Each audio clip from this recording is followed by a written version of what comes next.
I guess I should open with sort of the big news we had this month, and that's National Geographic. We were featured in National Geographic. You were featured in National Geographic specifically. Yes. So Miles Howard, who wrote this fantastic article about sort of the waterfall loop in Shasta Cascade right outside Reading, reached out and did an interview with me, and he actually quoted me in the first paragraph. I saw that. Which was kind of astounding. I didn't think what I said was all that, revelatory, but nonetheless, it was really cool. Unfortunately, they actually pulled the article from print at the last minute. So it's just digital, but it was a really cool article. He goes into what he did, Bernie Falls, McCloud Falls, Hedge Creek Falls, sort of talked about all the stories behind them, their geological, features and what makes them so unique and special. And he said, Reading is a reliable home base for exploring waterfalls in Northern California. Can't argue with him there. No, not at all. And he actually went really deep into some history, some Lassen Volcanic National Park stuff.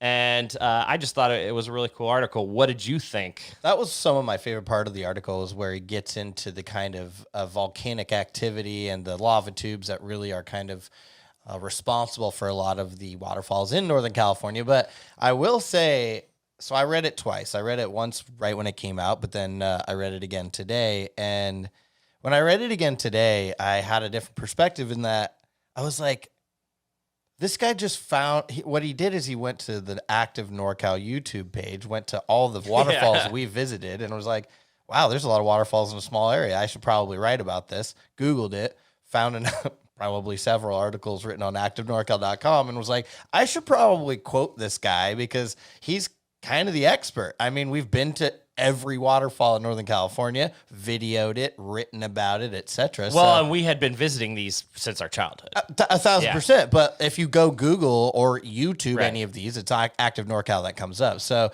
my opinion when I read it today was this guy was kind of like, you know what? I mean, all of this information, pretty much all of this information I'm giving exists on Active NorCal. So let's bring in the expert, the guy that kind of has been promoting these destinations for years. Yeah, he actually he did a site visit, and he actually went to all these waterfalls. So good for him. He's a fantastic writer. I actually bought his book about millennial voters, which I'm looking forward to reading.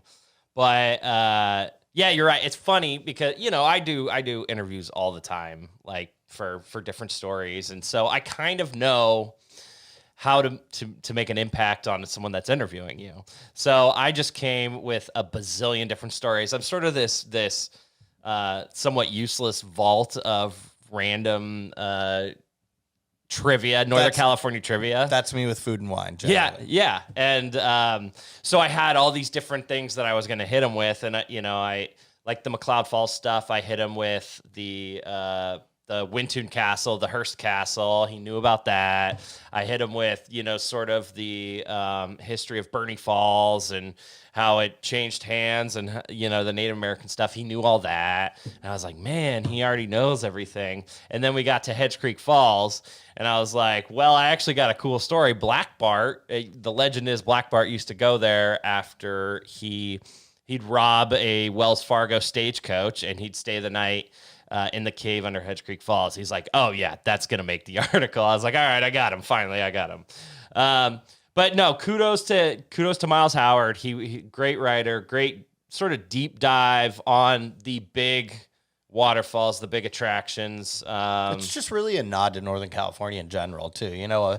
This not just national magazine, but this is an internationally distributed magazine, right? So this is, it says national. You saying you can't buy a National Geographic outside of the United States? I find that hard to believe. No. It's I randomly have this fact right here. It's a massive media conglomerate that goes to 172 different countries in 43 different languages. I mean, their following digitally is massive, hundreds of millions of people. So, Well, I wonder what the click rate is in the activenorcal.com in that first paragraph. I don't think it's much. Pretty sweet. No, it's based on just the statistics I've been looking at, not a whole lot. But I'm sure some here and there, and just should have put your Twitter handle. Yeah.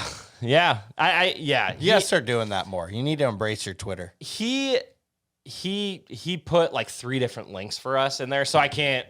That's true. He really did throw it down, the promotion. I think for us, it's just sort of proving we are the go-to for this type of stuff. And, clearly,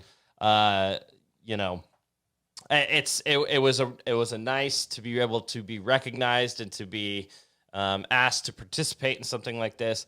Bummed it wasn't in print. I actually, as total boomer move, I like printed out the article to have it, which, it doesn't. Are you my mom? I know. Well, I wanted to. I actually wanted to color or black and white. Black and white.